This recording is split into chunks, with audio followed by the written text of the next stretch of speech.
আওয়ামী লীগের ইতিহাসে অন্যতম সফল ও জনপ্রিয় সাধারণ সম্পাদক ছিলেন সৈয়দ আশরাফুল ইসলাম।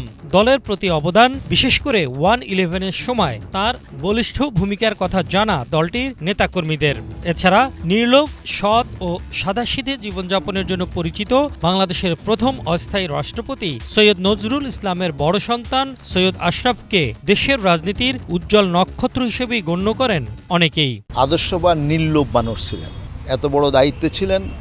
অনেক অর্থবিত্তের লোভ লালসা ওনাকে নীতি নৈতিকতার বাহিরে নিতে পারে নাই। সঙ্গত কারণেই এটা আমাদের সবার জন্য অনুকরণীয়।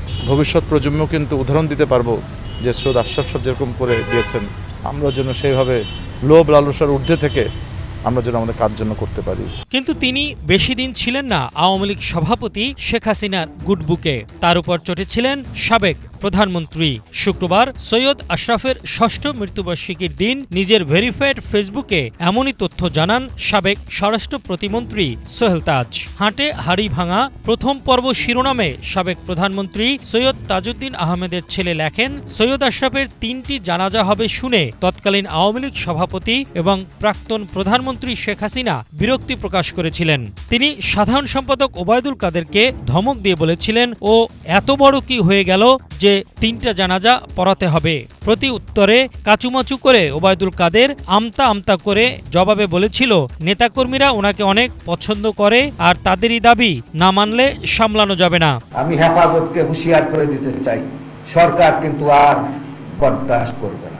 আমাদের শান্তিপূর্ণ আহ্বান কিন্তু আমাদের দুর্বলতা নয়। এরপর 2013 সালের 5 মে শাপলা চত্বরে হেফাজতে ইসলামের মহাসমাবেশ ঘিরে ওই দিন দেয়া তার এ বক্তব্যের প্রসঙ্গ তুলে তিনি লেখেন, আপনারা যারা আশরাফ ভাইকে শাপলা চত্বর নিয়ে দোষারোপ করছেন তা সঠিক না। তিনি হয়তো কিছু কথা বলে থাকতে পারেন, কিন্তু সব সিদ্ধান্ত আসতো একেবারে উপর থেকে। পোস্টে দৃষ্টি আকর্ষণ করে সোহেল তাজ লেখেন, আওয়ামী লীগের ব্রেন ওয়াশড, নষ্ট, পচা, নীতি আদর্শ বিচ্যুত, লুটেরা, খুনি, হত্যা, গুম, নির্যাতনকারীদের সমর্থক সকলকে বলবো অনতিবিলম্বে আমার এই ফেসবুক পেজটি আনফলো করতে।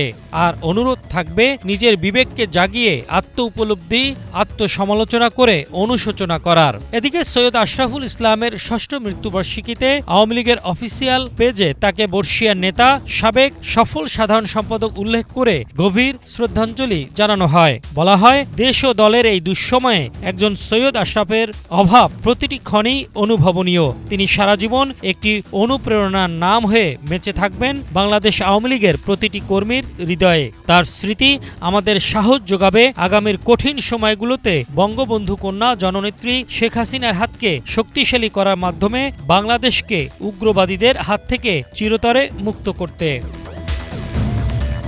মিজানুর রহমান সবুজ, বাংলা ভিশন, ঢাকা।